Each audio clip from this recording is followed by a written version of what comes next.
Dame Dash had the conversation with Charlamagne the God where he was like, you lack masculinity. When men police each other's masculinity, it just proves that we don't even agree on what it means. So there are certain hard and fast things that I think we still believe in when it comes to what masculinity looks like. I wonder, why do men feel the need to police masculinity so heavily against other men? Masculinity is really going to look different from man to man. There is subtlety in nuance in the way you execute it, and that's okay.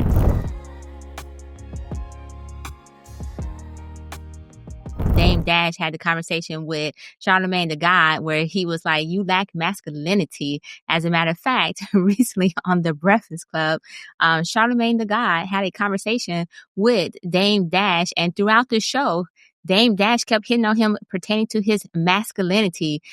He indicated that Charlamagne was not a representation of masculinity. And not only that, but I guess his co-host he didn't consider. He said, y'all not a representation or a good representation of masculinity. So I'm just curious, what exactly does masculinity looks like today? And was Charlamagne, or actually Dame Dash, out of order for calling out these men on The Breakfast Club in regard to their masculinity?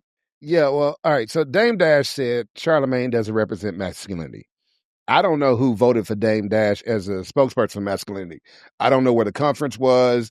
I don't know why they entrusted him with the tickets or any of that stuff. I don't know who made him the keynote speaker, right? Because here's the thing.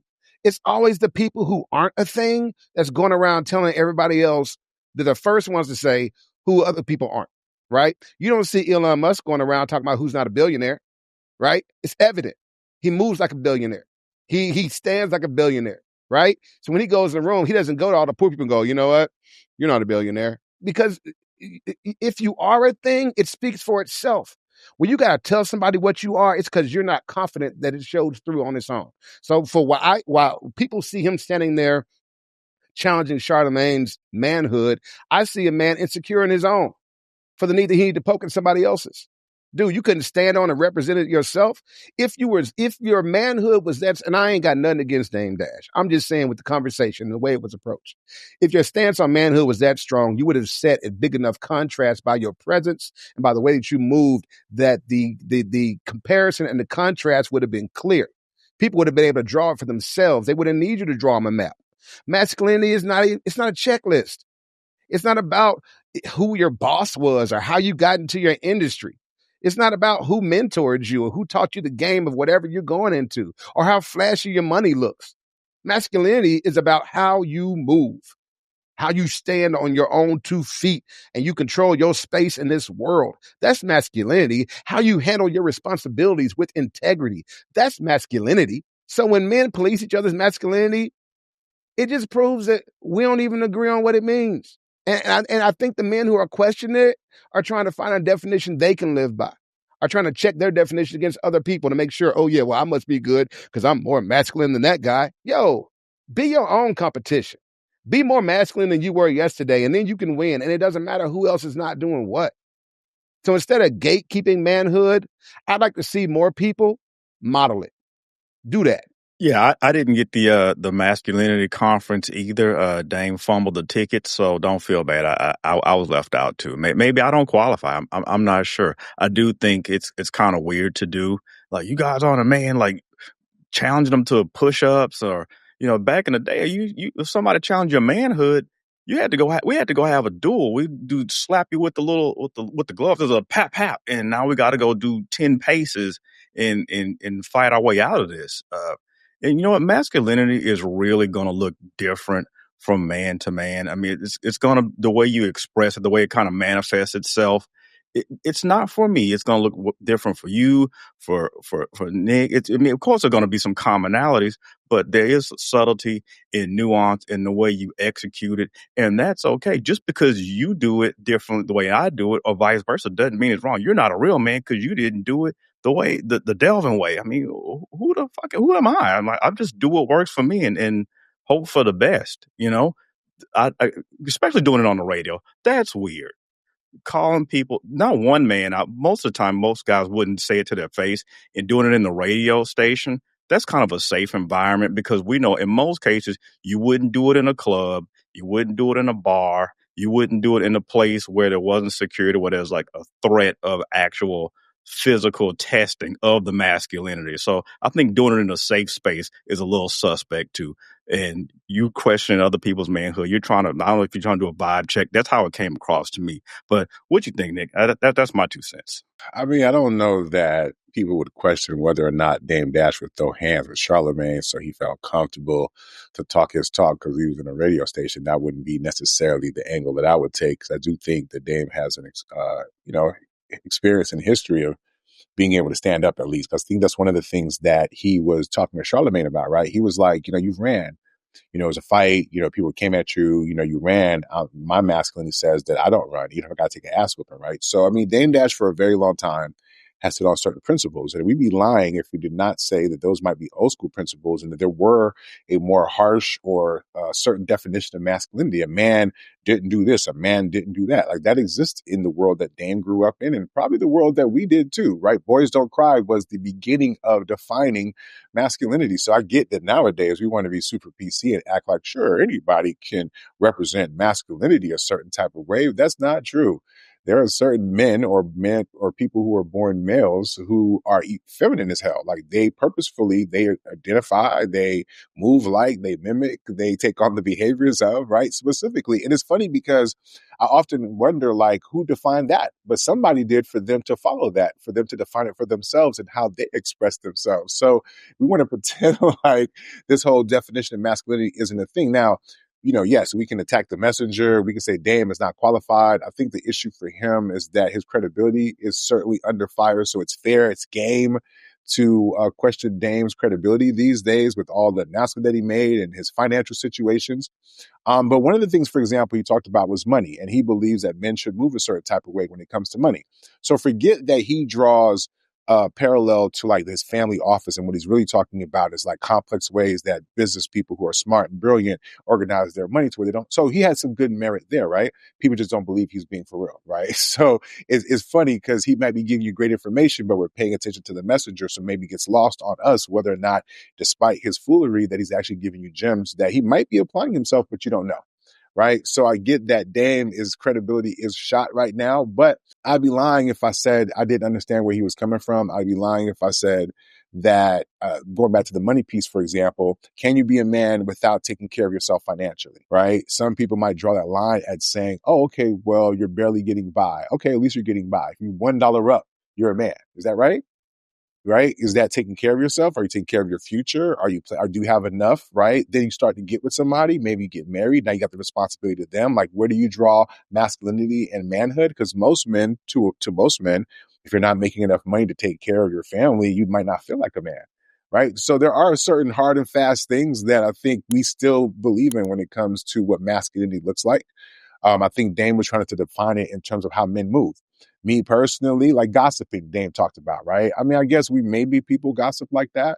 What does your gossip sound like as a man? Is it the same as what women's sound like as a man? Should men be gossiping at all? Like, are there behaviors that we just feel like don't represent? Maybe it's not masculinity in totality, but maybe I'll say it's the acceptable version of masculinity. It's the hierarchical apex of how we define masculinity. So yes, maybe there are A type men and B and C, and we can account for all of them. But society would treat the low tier niggas like the low tier niggas that they are for a reason. I'm not saying that's just strictly based off of masculinity, but depending on the environment that you're in, like a club, for example, where women are looking for men who have a little bit of edge to them or whatever, do you think your feminine ass is going to be able to cultivate the type of romantic relationship with a woman who expects you to show up a certain type of way? Right? Even if her definition of masculinity isn't perfect or draped in toxicity or incorrect. But let's be honest, these things have been modeled for us.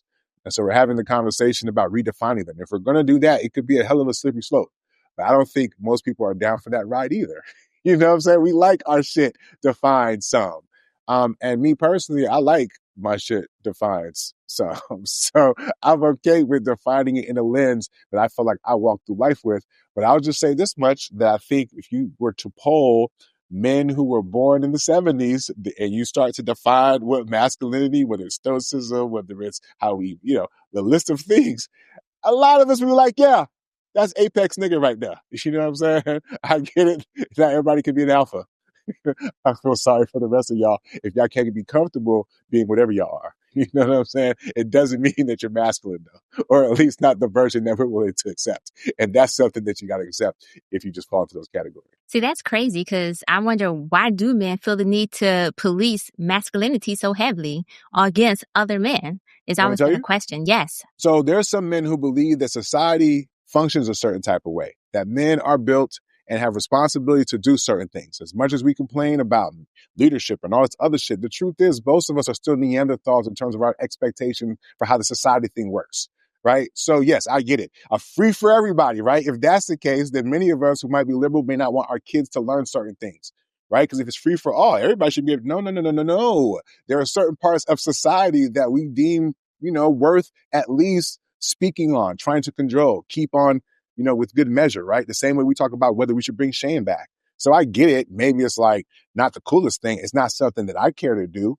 but I do get that in certain situations, men are going to call out certain behavior from men that's not manly. So if a guy sees a guy beating on his wife, should he not say anything? Is that a manly behavior? Is that him just standing up? Is there any part of him stepping in front of that masculine at all? Do we have expectations for men to do that?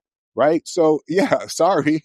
You know what I'm saying? As much as we want to pretend like it's a free for all, you need people, whether we agree with them or not, that speak to keeping the shit on the rails. You know what I'm saying? Whether it's like by societal pushes or whatever. Hopefully that answers your question. You're welcome. It does answer my question, unless anybody else want to weigh in on that particular question. But I think you did it pretty succinct there. So I'm going to go ahead and roll with this. I think that technically, since as you can see, I'm not a man, so I'm not going to belabor this point too much. So I just think that for us, masculinity is consistency, accountability, and basically how men treat each other and treat women in particular, and how that shows up in our particular community, right? And so I do agree with Jay that when I see another man attacking another man's masculinity, I immediately think insecurity. But then my question becomes, what are they insecure about?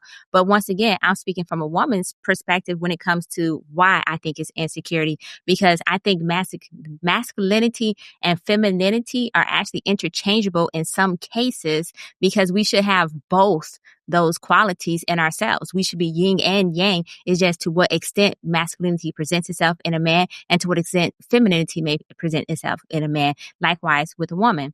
And so I think that sometimes when we talk about masculinity and what masculinity is, especially in the Black community, when we identify Black women with masculine traits, we're actually doing a disservice. And I think that for men, sometimes that conversation can be kind of stagnant and show somewhat of it limits vulnerability and growth in that area. And part of it could be his era, right? It could be because he's a 70s babies and whatnot.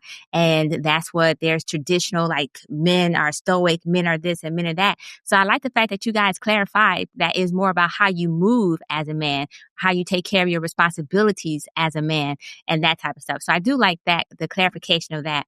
I think ultimately, like, strength without accountability just equals chaos. So we have these apex predators that say they're all male, alpha males and so forth. And in reality, all they're doing is creating more chaos in some cases because they're not being held accountable to their actions, right? Some people say because Nick Cannon can procreate and drop seed like Johnny Appleseed, that he's an apex predator male. And was like, no, he created chaos and he left chaos in his wake. Now he can control that chaos, right? Because he could put financial literacy type or financial institutions in place and so forth. He can get healing and all that good stuff. At the end of the day, I'm just going to say that I think silence and ego and sometimes violence, because some reason some people equate masculinity with violence, actually have consequences for everybody, not just men, but also for women. I'll be somewhat responsible and say that yes, there is a problem with hypermasculinity. I think there has been a turn since the 90s where people are more open. So maybe Charlamagne represents slightly more evolved version of men, right? Being open to mental health and their emotional sides and therapy and stuff like that. I mean, to be honest, they both were talking shit to each other. The interview was like really a farce, if we're being honest. They were talking shit even before the interview. And so to try to glean whether or not, but I will say though, you guys are right that it seemed like Dame was explaining a lot. And I think that's one thing that was clear for many people. It's like, bro, you care way too much what other people think. And it just came across that way. And that's just a way that most of us have not been used to seeing him, especially on the Breakfast Club.